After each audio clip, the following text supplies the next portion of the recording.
Hey guys, this is Alex Owari from ONG Tax and Accounting Services. So in this video, we're going to continue our series on the most common tax compliance checklist for foreign-owned single-member LLCs. And the focus is going to be on Florida for this specific video. Now, before we proceed, let me just throw a word of caution out there, or a disclaimer, that this video is just for educational purposes only. It is not meant to be a legal advice or a tax advice. And at any point in time you have a legal issue or tax issue, you should always consult an attorney, a CPA, an enrolled agent, or any other competent tax professional that can help you navigate some of this stuff.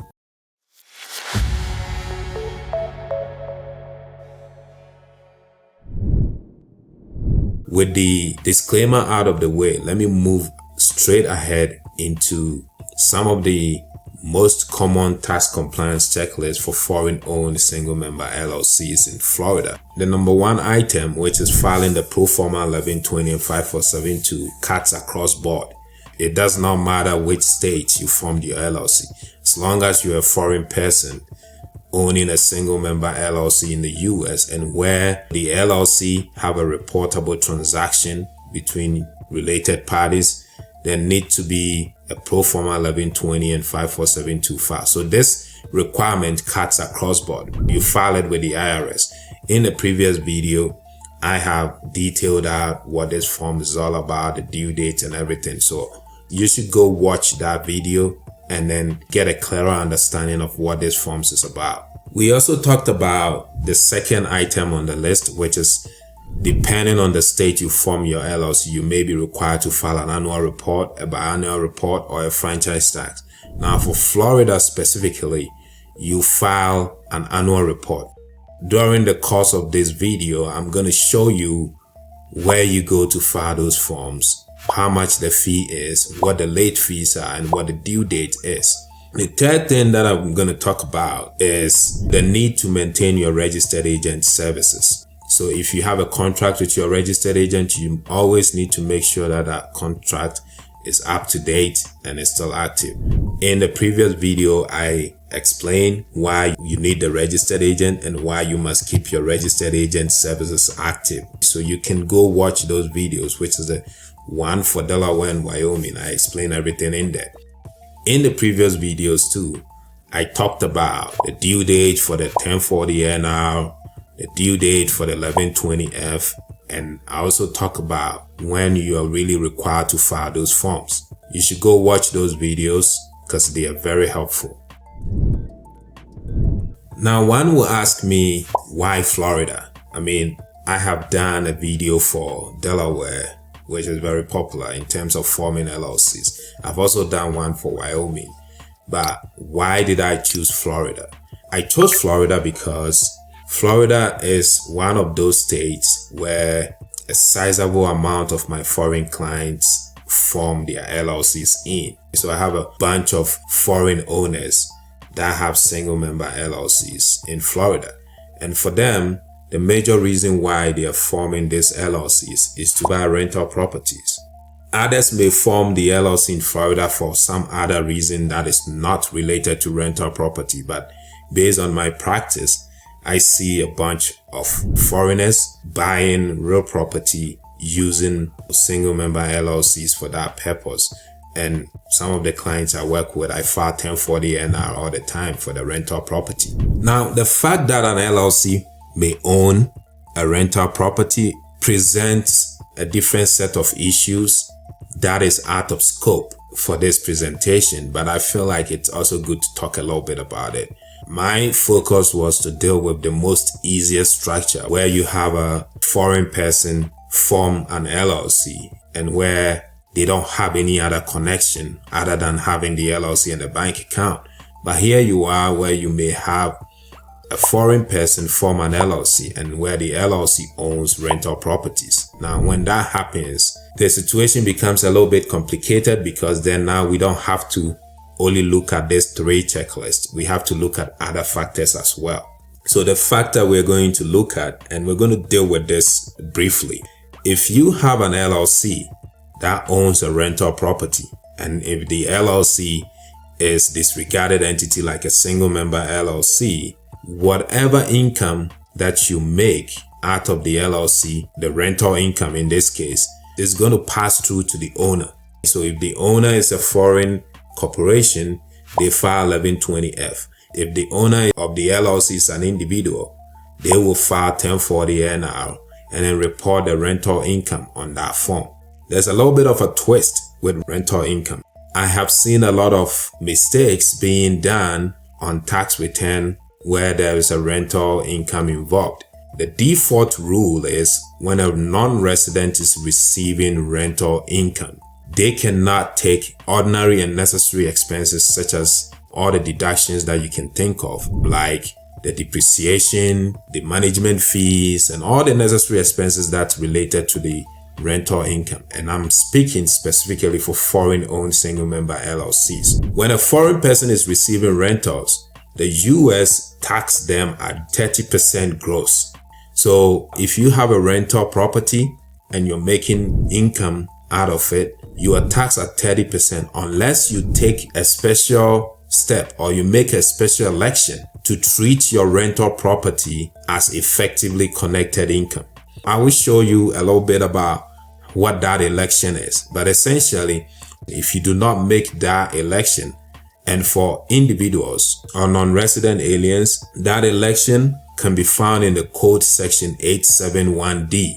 So if you have a rental property and your tax preparer is filing your 1040 NR for the first time and does not make that election, that's a huge mistake.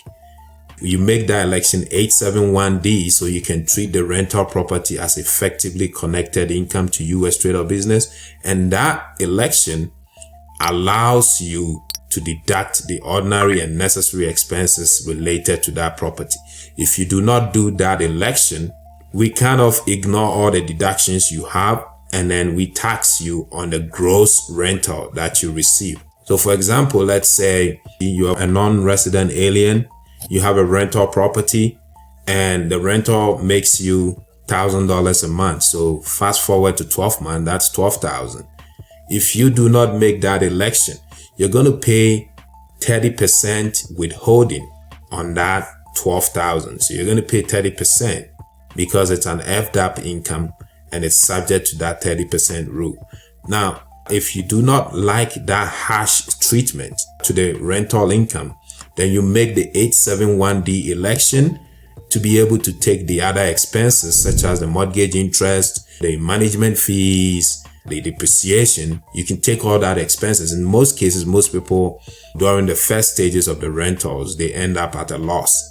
But you really need to make that election on the first year. Otherwise, your rental income will be taxed as gross without any benefit of a deduction. Here's where it talks about the election to treat the real property income as effectively connected. So for individuals, they're going to do the election 871D, and then corporations uses the 882D. It's very important because I see this mistake being done all the time. People bring their tax returns to me and I see that this election is not done on the first year that the rental property was placed in service. If you want to take the benefit of your deduction, make sure you have these two elections in place in cases where you have rental properties. And this does not only apply to Florida. If you're a foreign person and you own a rental property either in your own name or through a single member LLC that's disregarded, you need to know about these elections and make sure that your tax preparer is actually on top of it and making the right elections for you. Otherwise, you're going to pay taxes on the gross rent.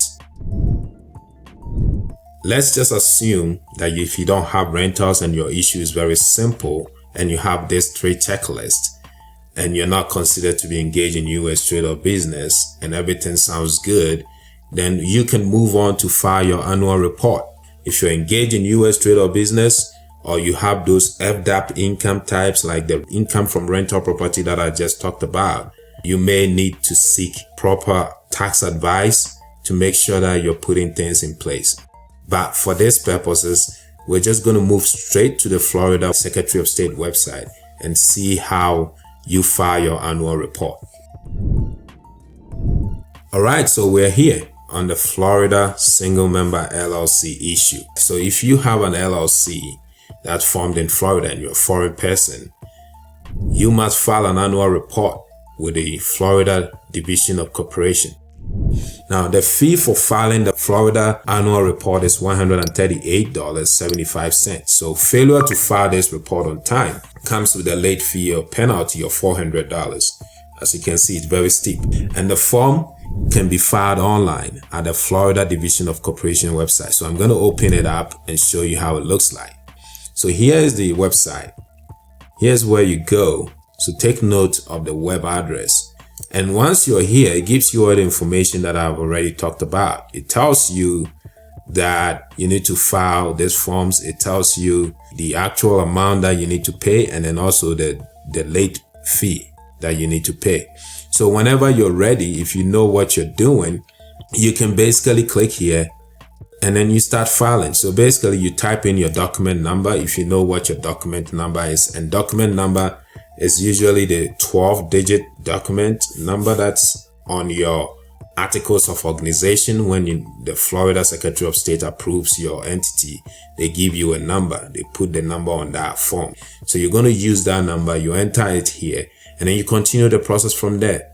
Once again, if you don't know how to do this on your own, always seek the help of an attorney or a CPA or an enrolled agent that can help you file your annual report and pay the required fees on time.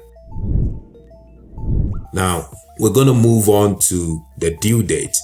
The due date for Florida annual report is on or before May 1. So I'll give you an example. If you registered your LLC on May 15, 2021, your annual report in Florida will be due May 1 of 2022, May 1, 2023, May 1, 2024, and so on and so forth. So you always need to file it on or before May 1. Another example I can give you, let's just say you formed your LLC on December 31st, 2021. Your annual report will be due on May 1, 2022, May 1, 2023, May 1, 2024. Doesn't matter when you form the LLC, you need to stick with the May 1 date so you can file it on or before May 1. So this is it for Florida, and I hope that this helps you out in case you're lost in the process. This will help you to it gives you the first step to figure out what to do. I hope this video helps you out, and if you like it, share, like, subscribe. As always, when you're confused with the process, reach out to a tax attorney, CPA, or an enrolled agent to help you out. Always seek an advice before you take any action. So I'll see you on the next series, and you have a good day. I hope your business flourish, and bye for now.